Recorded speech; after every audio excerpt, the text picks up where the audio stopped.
everyone, and thanks for tuning into our talk today, looking back on the Swinging Sixties, part of the program for our new exhibition, aptly titled Swinging Sixties. My name's Katie and I'm Public Programs Coordinator here at the Old Treasury Building. Before we start, I'd like to acknowledge that the Old Treasury Building is located on the unceded lands of the Wurundjeri Woiwurrung, and we pay our respects to their elders past and present.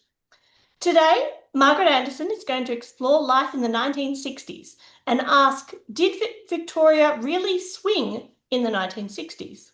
Margaret is a public historian with interest in women's history, the history and demography of the family, and the presentation of history in museums.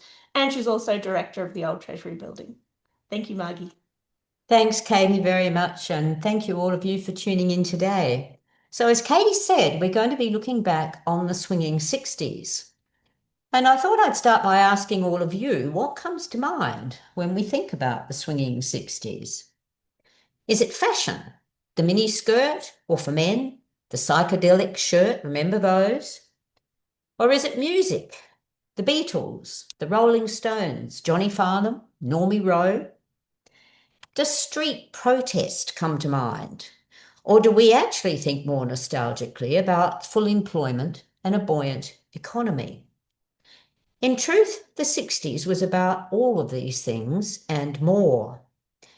In a new exhibition at the Old Treasury Building, we explore what it was like to live in Victoria during the 1960s.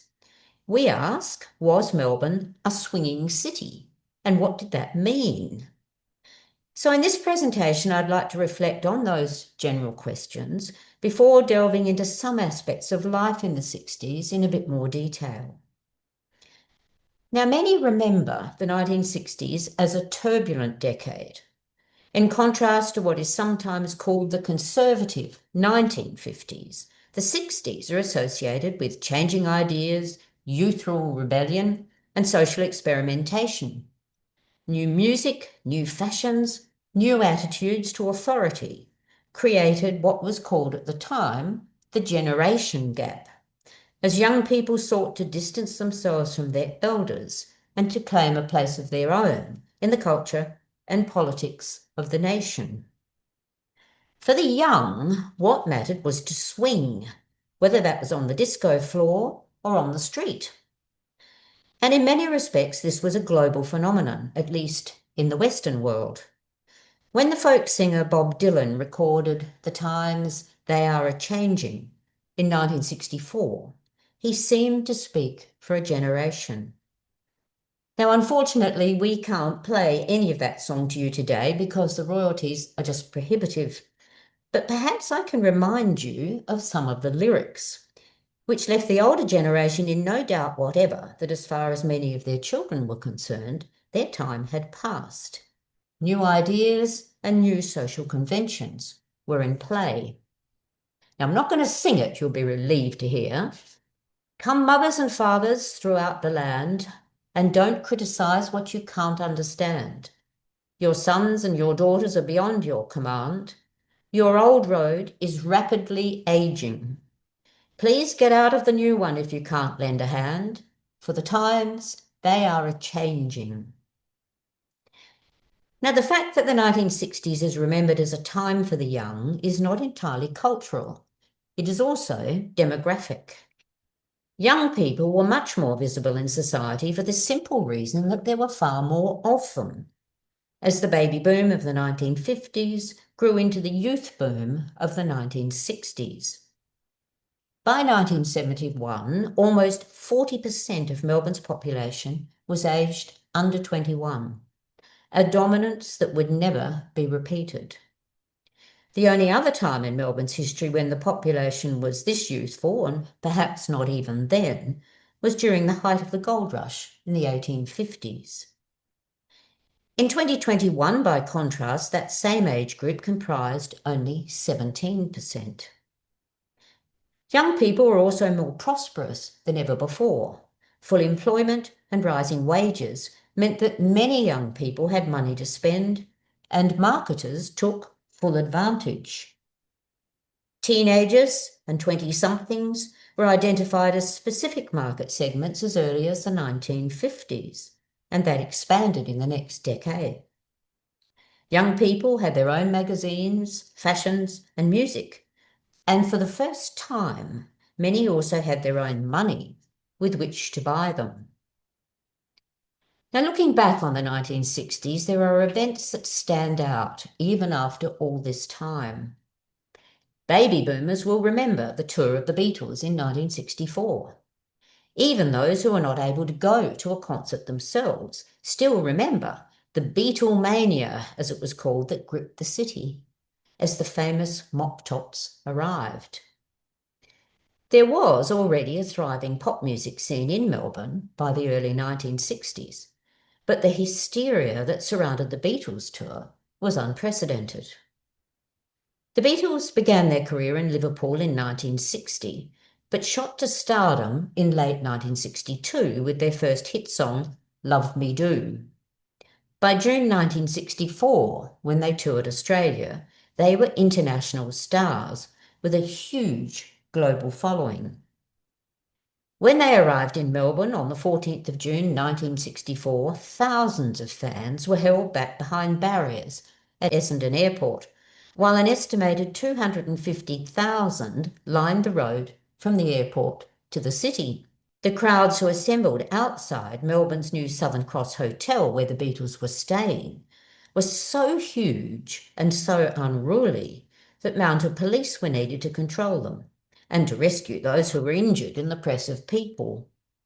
One of those casualties was a young girl, Marilyn Arthur, aged 14, who screamed so hard and so loudly that she burst a blood vessel in her throat. As the Beatles appeared on their hotel balcony to wave and fans scrambled to get a better view, one girl apparently began hitting a man in front over the head with her stiletto heel. Even hardened news reporters were appalled. GTV9 reporter Tony Charlton, who was reporting from the crowd, said to parents, "If your child is out there, you should be ashamed." Now, these scenes were repeated wherever the Beatles went, including outside the Melbourne Town Hall, where the Lord Mayor hosted a reception for them. The Beatles gave 6 concerts in Melbourne's Festival Hall, but most of those who attended could barely hear the songs above the shouting and the screaming of their fans. This was not entirely new. Girls had screamed their way through concerts given by Normie Rowe too, but the level of hysteria was far greater for the Beatles. The Daily Telegraph's article, titled "Wild Scenes at Concert," summed it up. The girls wept, screamed, grimaced, fainted, fell over, threw things, stamped, jumped and shouted. The Beatles were the high priests of pop culture, taking due homage from a captive, hypnotised, hysterical congregation. Now, despite the hysteria and the behaviour of the fans, the Beatles themselves seem to have made a good impression on Melbourne's older generation. They dressed in neat suits, as you can see here. The mod style would be slavishly copied by their male fans, and they were said to be unaffected and polite. As we look at them now, they look impossibly young and fresh-faced, and this was all to the good in 1964. The other hugely popular English rock group that toured in the following year, the Rolling Stones, had a somewhat more edgy reputation, although we now know that this was largely a creation of their manager to differentiate them from the Beatles. But their tour was also hugely successful.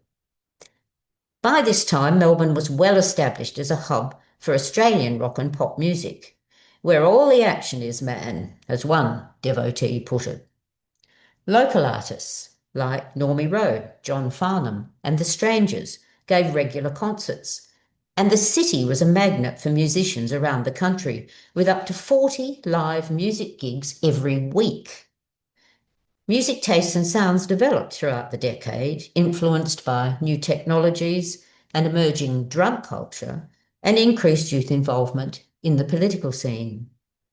Influenced by American folk and blues singers like Bob Dylan, music became a conduit for protest. New media supported the growing local youth music industry. The TV show Go, called Australia's swinginest teenage show, launched in Melbourne in 1964, sourcing its on-air talent from the suburban circuits and local recording labels. It was produced before a live audience and hosted by Alan Field, Ian Turpie, and then Johnny Young from 1966 to 67. The show provided a launching pad for Melbourne bands and singers. Normie Rowe, Bobby and Laurie, MPD Limited, Merv Benton, Lynn Randell, and The Strangers. It also hosted Australian music royalty, like the Easy Beats, Olivia Newton-John, the Bee Gees, Billy Thorpe and the Aztecs, and the Twilights. John Farnham, then known as Johnny Farnham, rose to fame in the 60s as a clean-cut pop teen idol, with hits like Sadie, the Cleaning Lady, and Raindrops Keep Falling on My Head. He was a regular on the Go show and was crowned King of Pop by TV Week for 5 consecutive years from 1969 to 1973. We show a clip from an episode of the Go show from 1966 in the exhibition. It features well-known go-go dancer and singer Denise Drysdale. In 1966, Go Set, Australia's first pop music magazine, went to print. Targeted at the teenage market, it covered music, fashion, and entertainment, and introduced the first national top 40 song chart. Go Set was a platform for Australian rock music journalists and writers, reflecting and shaping the dynamic youth scene. Another local lad, Normie Rowe, was one of the biggest stars of Australian pop, named King of Pop by Go Set in 1967 and 1968. There seems to have been something of a contest of titles between the Go Show and Go Set. Normie Rowe's singing career was cut short when he was called up for national service in late 1967. He served 2 years in the Australian Army with a tour of duty in Vietnam. This was probably one of his last concerts in Melbourne before he was conscripted. Now, unlike the Bee Gees or Billy Thorpe and the Aztecs, neither Johnny Farnham nor Normie Rowe managed to break into the overseas market. But one Melbourne group that was spectacularly successful overseas was the Seekers. The Seekers, Athol Guy, Bruce Woodley, Keith Potger and singer Judith Durham, formed in Melbourne in 1962, performing folk songs in a South Yarra coffee shop. They released their debut record, Introducing the Seekers, in 1963, but they really made their name in London. The Seekers was the first Australian band to sell more than 1 million records worldwide. Their greatest hit, Georgie Girl, reached #1 in the United States, while The Carnival Is Over sold a staggering 93 copies on the day of its release. In March 1967, the Seekers performed at the Sydney Myer Music Bowl in Melbourne to a crowd estimated at 200,000 people. It set a record for the largest concert crowd in the Southern Hemisphere. Also in 1967, the 4 members of the Seekers were named Australians of the Year, the only group to be given that honour. Then, in July 1968, Judith Durham announced that she was leaving the band to pursue a solo career. When their final performance was televised by the BBC, it was watched by an audience of more than 10 million people. We exhibit one of Judith Durham's dresses in the exhibition. She wore it in a film clip made to promote the song Someday, One Day, produced in Sydney in 1967.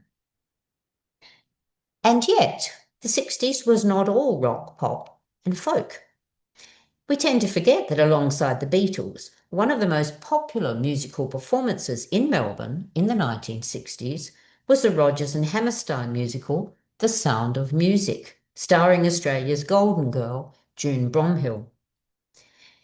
Grace Griffin and Ian Pryor travelled from Ballarat and Bacchus Marsh to see it, and this is their program from 1961.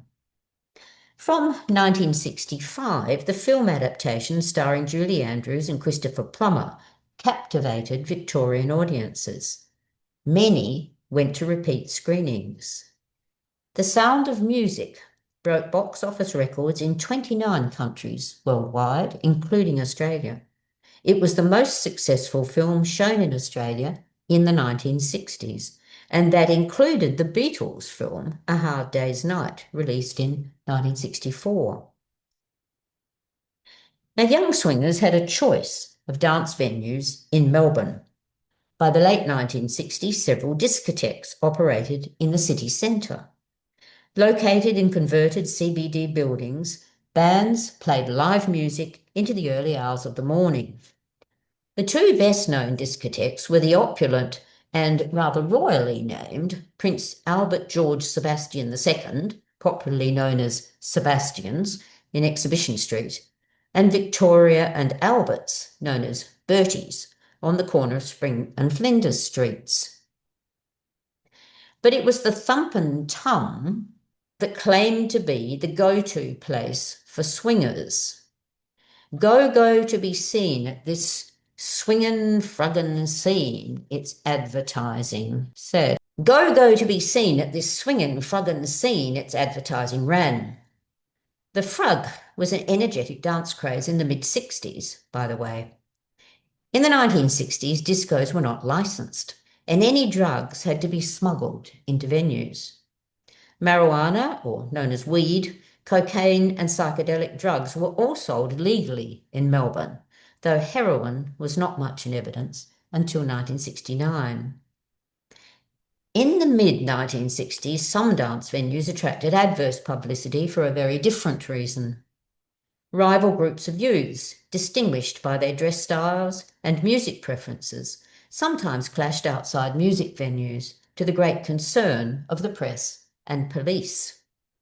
Described as either mods or sharpies, they also reflected class divisions to some extent, with the sharpies more likely to be based in working class communities in inner Melbourne.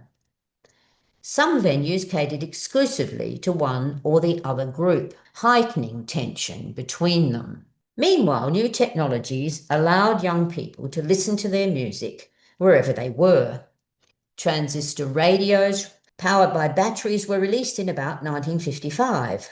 They reduced the size of radios, making them portable. Transistors cost about £15, making them affordable during the prosperous 60s, and over time their size and hence their cost reduced significantly. The advent of transistor radios also impacted radio broadcasting. Stations catered to a younger audience, with more music-focused programming and top 40 formats. Portable record players also became a popular form of entertainment in the 60s, allowing youth to play their music privately, on the go, and without parental oversight. This Kingsley player cost from $31 in 1967, about a week's wage for a working man. Record players like this were designed to play 7-inch, 45 revs per minute records with one or two songs per side. The 45 was cheap to produce, easy to distribute, and perfect for jukebox and radio airplay. Teens took to the portable, less expensive 45s, and the local record business grew hugely in the 60s. While about 3 million records were manufactured in Australia in 1955 to 1956, by 1968, 18 million were produced annually. Now, I didn't have a lot of spending money in the 60s, but I do remember buying one single record. For some reason I can't now recall, it was the Rolling Stones' Ruby Tuesday, released in 1967, although I wasn't actually a huge Stones fan. It wasn't until I got it home that I realised the flip side was a song entitled Let's Spend the Night Together. My mother, when she saw it, was not impressed. Now, many parents also took a dim view of 1960s fashion extremes. Without a doubt, the fashion style most often associated with the 1960s is the miniskirt, exemplified in that iconic image of Jean Shrimpton at Flemington in 1965. Here she is in that dress on Derby Day. Jean Shrimpton was the first of the supermodels, described by Elle magazine as the most beautiful girl in the world in 1963. Her partnership with fashion photographer David Bailey made her a household name on both sides of the Atlantic and in Australia. In late 1965, she was offered a 2-week modelling assignment in Melbourne promoting a new synthetic fabric, Orlon, at the Spring Racing Carnival. She was paid the extraordinary sum of £2,000 for this assignment. Now, just by way of comparison, the Beatles earned £1,500 between them for their 6 concerts the year before. Such was the fame attached to the shrimp, as she was known in 1965. Shrimpton was provided with fabric and designed the famous shift dress herself, but Orlon had slightly miscalculated and didn't send her quite enough fabric, so she was forced to shorten the skirt to a daring 4 or 5 inches above the knee, depending on who was counting. When she arrived in Melbourne late due to scheduling miscalculations, it was a blisteringly hot day, unusually so for the racing carnival, as we in Melbourne know only too well. With temperatures hovering in the 90s, perhaps Shrimpton was disinclined to wear stockings or gloves, nor did she have a hat. Perhaps the organisers forgot to brief her. But her appearance, without the requisite hat, gloves, or even stockings, caused a furore amongst racegoers in the members' stand. In vain, local Sun News reporter wrote, "There she was, the world's highest paid fashion model, snubbing the ironclad conventions of fashionable Flemington with a dress 5 inches above the knee. No hat, no gloves, and no stockings. For my money, she looked tremendous, but Flemington was not amused." In Glee, English newspapers reported what they saw as clear evidence of colonial backwardness in the face of swinging London, describing Shrimpton as shining like a petunia in an onion patch. They conveniently ignored the fact that the dress code for the royal enclosure at Ascot was even more rigid than Flemington's. Shrimpton herself was apparently mortified and rather angry at the response, but she completed her modelling assignments. Here she is 2 days later at the Melbourne Cup, in a more conventional suit. Still no gloves, but she now wears a hat and stockings. The skirt is above the knee, but not as short as the white shift dress. And those looking on in the background seem to approve, don't you think? Even in Britain, though, this appearance of Jean Shrimpton at Flemington is cited as the launching of the true miniskirt, while in Melbourne, fashion designer Prue Acton later remembered that young women came into her shop immediately, asking for the skirts to be cut shorter. In fact, hemlines had been rising steadily since the early 1960s in both London and Melbourne. In the early 1960s, 2-piece suits with skirts sitting demurely on the knee were the fashion of the day, and US First Lady Jackie Kennedy was the model for this look. But in London, trendsetter Mary Quant was promoting a very different look, with simple shift dresses and pinafore styles based more on the clothing worn by very young girls. Local designers like Norma Tullow and Prue Acton followed suit, setting up small boutiques to sell their clothes independently of the large department stores. Another newcomer on the fashion scene was Sports Girl, a boutique catering for young fashions. Victorian fashion designer Prue Acton founded her own business in Flinders Lane in 1963, when she was just 20. Her clothes were affordable and aligned with overseas youth trends. We showed several examples in the exhibition, including this wonderful A-line shift dress in vibrant pink and orange stripes. As you can see, she liked bold colours in both natural and the new synthetic textiles, and her clothes were soon stocked by the major boutiques, including Sportsgirl. From its inception in 1966, Action wrote a regular column on fashion for the teenage magazine Go Set, and contributed occasional pieces for other magazines like the Australian Women's Weekly too. Although the weekly's target market had always been the mature woman, they also saw the need to cater to younger readers and created a section in the magazine called Teenagers Weekly. Acton's designs shown here included simple shift dresses, still cut just above the knee, note, but also more casual styles like shorts and pantsuits in colourful fabrics. From the late 1960s, her clothing was made under licence in the US, Japan, and Germany. Also included in this exhibition is this Prue Acton woolen mini dress in black with contrast crochet colour and cuffs, very like the one we saw Acton modelling earlier. She made many versions of this dress in both black and navy, and it was a staple of her collections. Now, as the 60s wore on, skirts became shorter and styles more daring.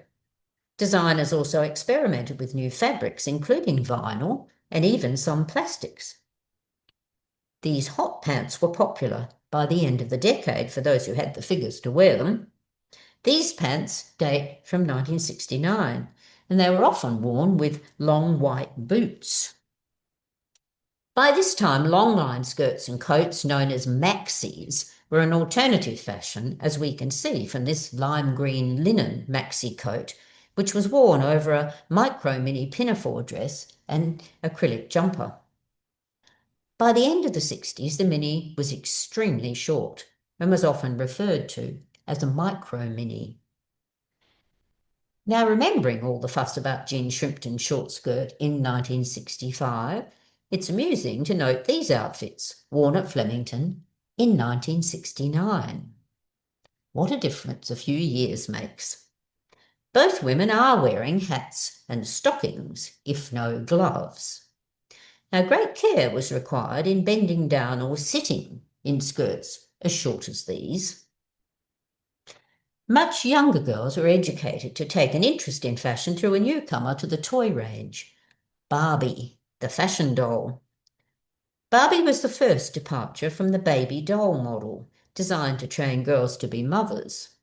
She was a young adult, smart, fashion-conscious, and with a boyfriend, Ken. Introduced to Melbourne in 1964, Barbie quickly became popular. We include this Barbie doll from the 1960s in the exhibition, along with one of the fashion outlets that was sold separately. Our bubble cut Barbie, a reference to her bouffant hairstyle, wears a gold brocade strapless dress and a matching coat, and there is real fur trim on the cuffs and hat. But crafty mothers could also make outfits from fabric remnants, as this Women's Weekly article suggests. A boutique fashion was all bought off the rack, and it was designed in small runs to enable designers to respond quickly to changes in fashion. But haute couture was available in Melbourne too, mostly based on the latest designs from Paris or London.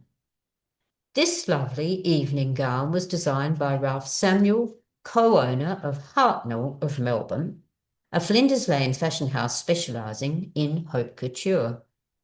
Made in purple silk with magenta silk lining, it's preserved in the collection of the Brighton Historical Society. For although short skirts predominated for day wear, long evening gowns continued to be fashionable throughout the decade. In the 1960s, young people were more mobile than ever before, and many flocked to the beach in the summer. Two-piece bathing suits became increasingly popular during the 1950s, and during the 1960s, the bikini was the costume of choice for young swingers. We show this bikini from the Brighton Historical Society's collection in the exhibition. Now, just as minis became shorter during the 60s, so bikinis became briefer. Some argued that the short skirts and the brief bikinis reflected women's freedom. Others, that they further sexualized women. Now, so far, I've only talked about women's fashion, but many young men were equally fashion conscious. Devotees of the Beatles copied their mod collarless jackets, as this jacket from Museum Victoria's collection makes clear. And it was not only young men from Melbourne who kept up to date. This jacket was bought by a local teenager from a small department store in Rochester, in regional Victoria, in the mid-1960s. It was made in a textured polyester fabric with black trim. Male models were also on hand to show smart young businessmen how to dress in the latest suits, with coloured shirts increasingly replacing the ubiquitous white. Even the ABC got into the act, recording fashion programs for schools using psychedelic backgrounds and pretty way out fashions, actually. But as men experimented with their own changing fashions, some amongst them found the whole scene just too silly and frivolous. In 1966, the English pop group The Kinks recorded a satirical song entitled A Dedicated Follower of Fashion, mocking the slavist devotion of Carnaby Street's many followers. He flits from shop to shop, just like a butterfly. In matters of the cloth, he is as fickle as can be, because he's a dedicated follower of fashion. It went straight to the top of the charts. Meanwhile, the swiftly changing fashions of the 60s had a more serious impact on Melbourne's clothing industry, which had generally relied on long production runs to make a profit. In 1961, Flinders Lane was still the centre of the rag trade in Melbourne, but not for much longer. As the central city clogged with traffic, many companies sought larger premises in the outer suburbs, but the move didn't always pay off. Within a decade, growing competition from an expanding Asian market, just as the Australian government reduced tariff protection, placed huge pressure on local firms. But the changeable fashion styles of the 1960s may well have begun the process of decline. By the mid-1970s, Australian clothing manufacturing was in serious trouble. Now, along with pop music and miniskirts, many people remember the 1960s as a time of energetic political protest. Often it is the student radicals who come to mind first, but they were relative latecomers to the protest scene in Melbourne. Older groups supporting world peace and nuclear disarmament were active throughout the 1950s and 60s, some supported by the Communist Party of Australia and its offshoots. This is not the image we usually associate with 1960s protest, but in fact the peace movement was remarkably consistent, opposing nuclear armament, nuclear testing in Australia and the Pacific, and supporting world peace. Their rallies generally took place at Easter, on the traditional Labour holiday of May Day, and on the anniversary of the bombing of Hiroshima on the 6th of August. This woman carries the modern peace sign, designed in 1958 by Gerald Holtham for the British campaign for nuclear disarmament. And the inscription on the back reads, "We both need peace." First Nations groups were also active from the early 1960s, led by the Victorian Aborigines Advancement League. Success in the 1967 referendum to include First Nations people in the census was an important victory. Radical women's groups also protested throughout the late 50s and 60s in support of equal pay and later for legal safe abortion. One such group was the Union of Australian Women, shown here on an equal pay float, possibly as part of a May Day parade in about 1960. If you look carefully, you'll see that the women are wearing aprons, and indeed we have two of these protest aprons in the exhibition. The Union of Australian Women was an association of radical women who came together in Melbourne in July 1950 to promote a broad agenda of change. Before that, many of them were members of the Housewives Association, but they became disenchanted with its unwillingness to engage in activism. Many were also members of the Australian Communist Party. But the UAW claimed to represent all women: housewives, mothers, single women, working women, country and city women. Members were committed to public activism, organising protest marches and distributing political leaflets. Strongly anti-war and anti-nuclear, the UAW also supported a wide range of women's issues, from equal pay to legalised abortion. Now, it may seem somewhat contradictory, even quaint perhaps, to wear aprons as a form of feminist protest, but in fact, it was a clever ploy. UAW members got sick and tired of having their protest signs and banners confiscated and destroyed by the police. But they reasoned that the police would be hesitant to lay hands on their persons if they were wearing their protest slogans, hence the aprons. It was brilliant, really, and it seems to have worked a treat. In time, of course, T-shirts would carry protest messages, but not just yet. We show two of these aprons from the 1960s in the exhibition. They are preserved in the collection of the Victoria University Archives, along with two of the UAW's calico banners, also in the exhibition. Here are UAW women members carrying one of those banners on May Day in 1963. Now, when Australia entered the undeclared war in Vietnam in the early 1960s, many of these groups came together in protest.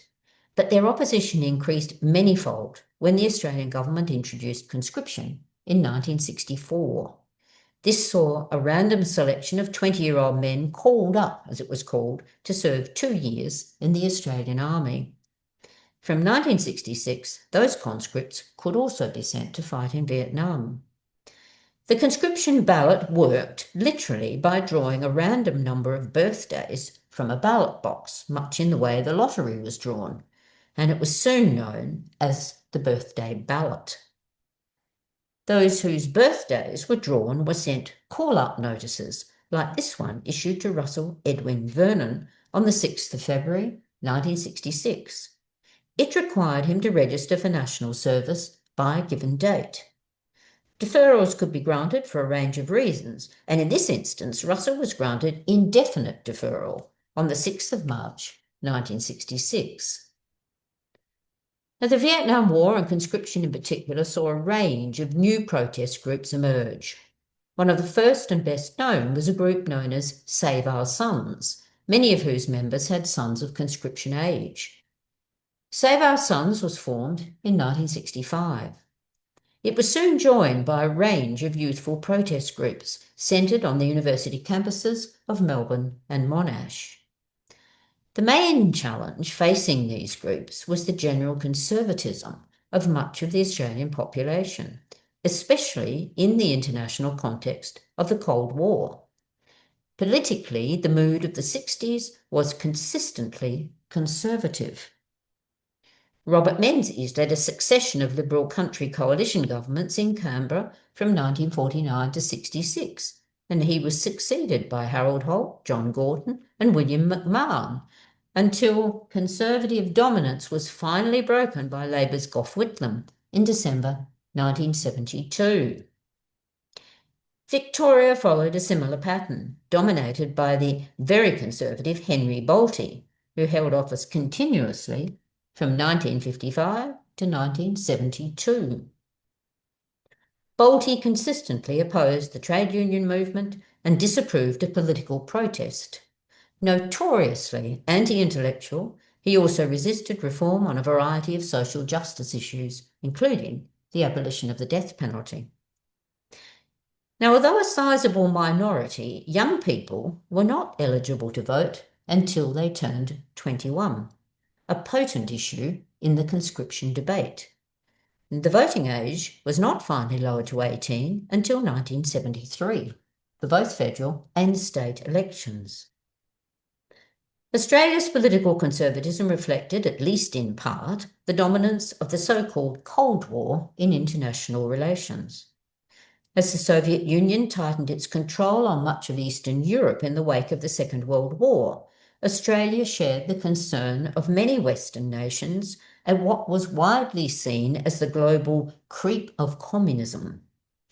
The Malayan emergency from 1948 to 60 and defeat in the Korean War, 1950 to 1953, heightened fears of a worldwide communist conspiracy, some of which was thought to be uncomfortably close to home.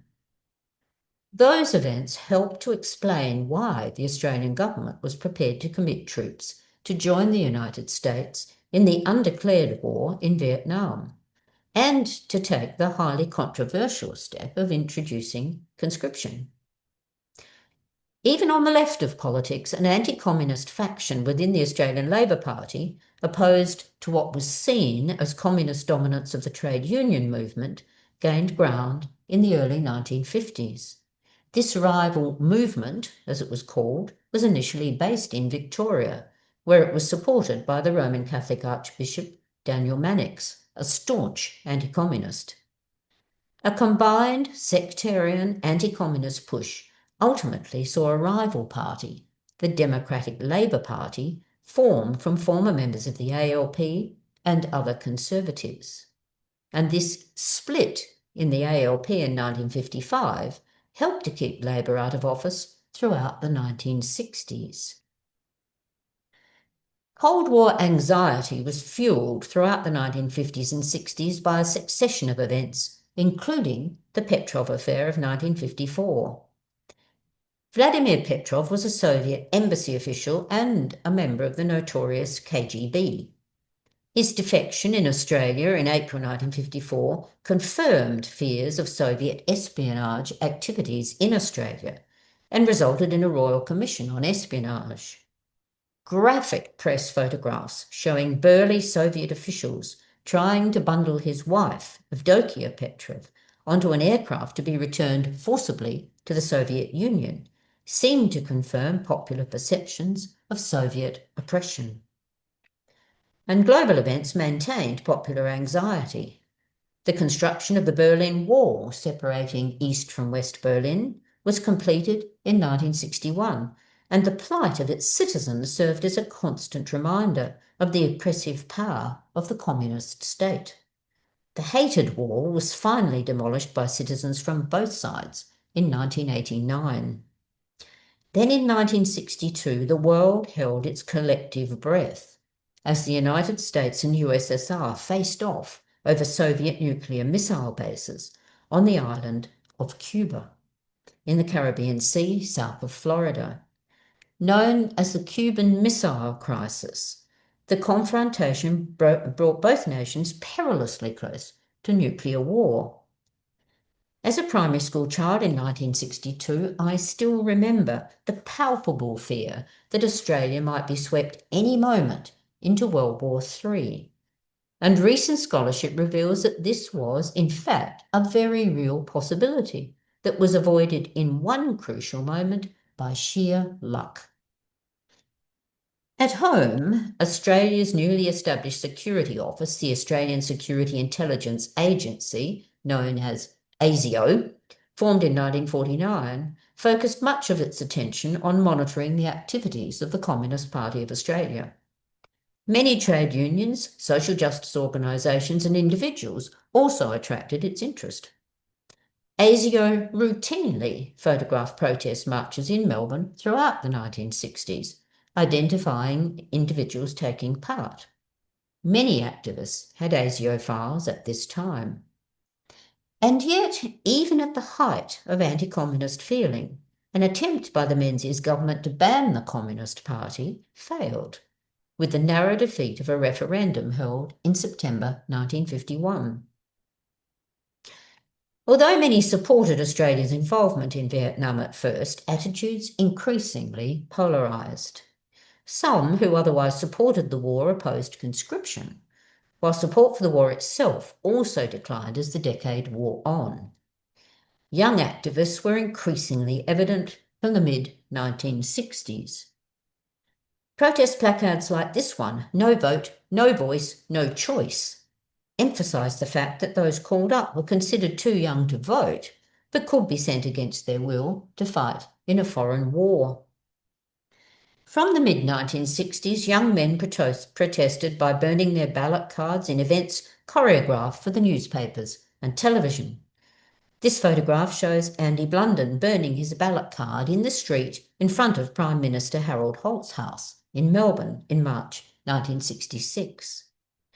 Those who burned their ballot cards and/or who refused to register faced a prison sentence, and several so-called draft resistors were imprisoned.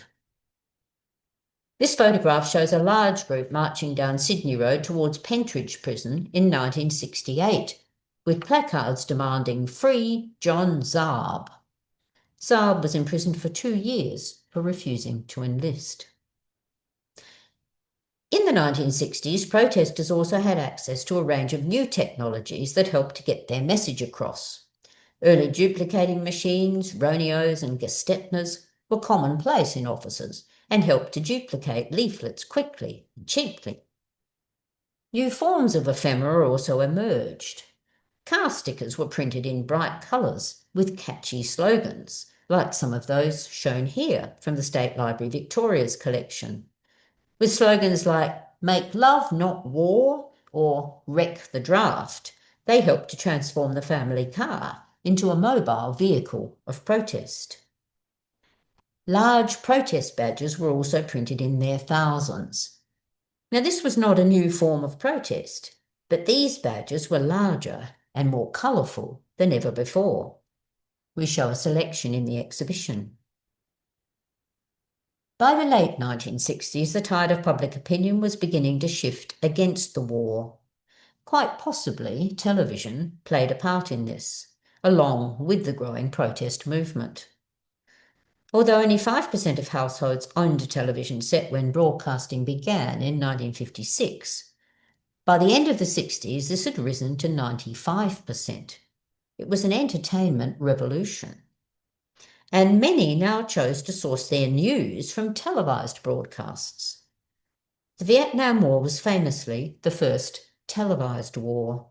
It brought an immediacy to war reporting not possible in previous conflicts, but it also revealed to those watching at home the horrors of the conflict and the suffering of the Vietnamese people in real time. By the end of the decade, the anti-war protest movement had grown to include many groups, both student groups and others. In Melbourne, the Vietnam Moratorium campaign was led from the late 60s by prominent federal MP Jim Cairns, who worked hard to keep both moderates and more radical student group activists working together. In 1970 and 1971, he led huge Vietnam moratorium demonstrations in Melbourne. The estimates of crowd numbers vary, but most accept that the 1970 Melbourne Moratorium March was the largest in the country, with probably some 80,000 people marching. This was a scale of public protest not seen in Australia before, and it helped to shift the attitude of both the Australian Labor Party and the Australian government towards a withdrawal of troops. Now, the 1960s was bookended, if you like, by two events that sum up some of the contradictions of the period. The start of the decade in early 1961 saw the release in Australia of the contraceptive pill. The pill offered reliable contraception without fuss or mess, and for the first time allowed women to engage in sexual activity without fear of pregnancy. Sexual fulfillment became a realistic goal for both women and men. Now, whether it facilitated the so-called sexual revolution that is often associated with the swinging 60s is another matter. There is no doubt that premarital sex was on the increase in the period after the Second World War. Demographers have noted a steep rise in the incidence of what they call premarital conceptions from the end of the war until the early 1970s, including increasing numbers of teenage mothers. In 1961, teenage mothers accounted for 17% of all first mothers, and that rate did not fall during the 60s. Of course, not all of those were teenage girls with unplanned pregnancies, but many were. What role the release of the pill played in this increased sexual activity outside marriage is unclear, but actually it was probably limited. Of course, the pill required a prescription, and at first doctors were loath to provide prescriptions to single women. It was also expensive. Now, although the cost soon fell, single women continued to find it hard to get the pill until the 1970s. Other factors probably lay behind this increased youthful sexual experimentation in the 1960s, including wider access to motor vehicles and new forms of entertainment like drive-in cinemas, away from parental supervision. But for married women, the pill could be a revelation, and its main significance probably lay in the way it transformed relations within marriage. We need to remember that, swingers or not, most young people married in the 1960s, and they tended to marry and set up house in their 20s. One of the most popular weekend activities was visiting display homes in anticipation of owning a home of their own. Now, there can be little doubt that access to the pill allowed women to control their fertility with a degree of certainty not possible before. Family size fell almost immediately, while women were also able to space their children with confidence.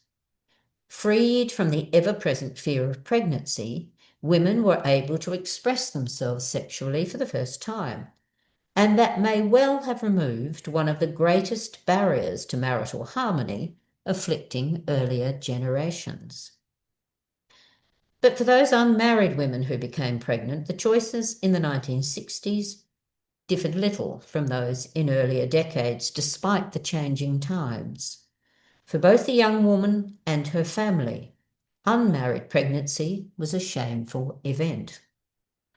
Unless they had the knowledge and the funds to pay for a discreet termination, women faced the prospect of either a swift marriage, was often called a shotgun marriage, a backyard abortion, or giving birth, probably in one of the institutions for so-called unmarried mothers provided by one of the religious orders. If they chose to give birth, these young women almost certainly faced great pressure from both family and the institution to surrender the baby for adoption, since there was no financial support for unmarried mothers. There were literally thousands of these so-called forced adoptions in the immediate post-war decades. Now, the other option was abortion, but this involved grave risks for both patient and practitioner. Abortion was a serious criminal offence, and doctors faced both a criminal charge and being barred from practice if they were caught. Backyard abortionists also risked prosecution, including a charge of murder if the mother subsequently died. Reform of the abortion laws was a growing political issue in the 1960s.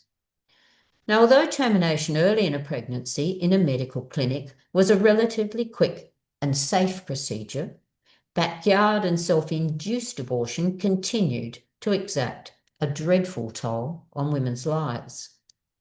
Janet McCalman has described in stark terms the suffering that was seen in the surgical wards of the Royal Women's Hospital in the period before 1970, as doctors did their best to repair the damage caused by both backyard and self-induced abortions.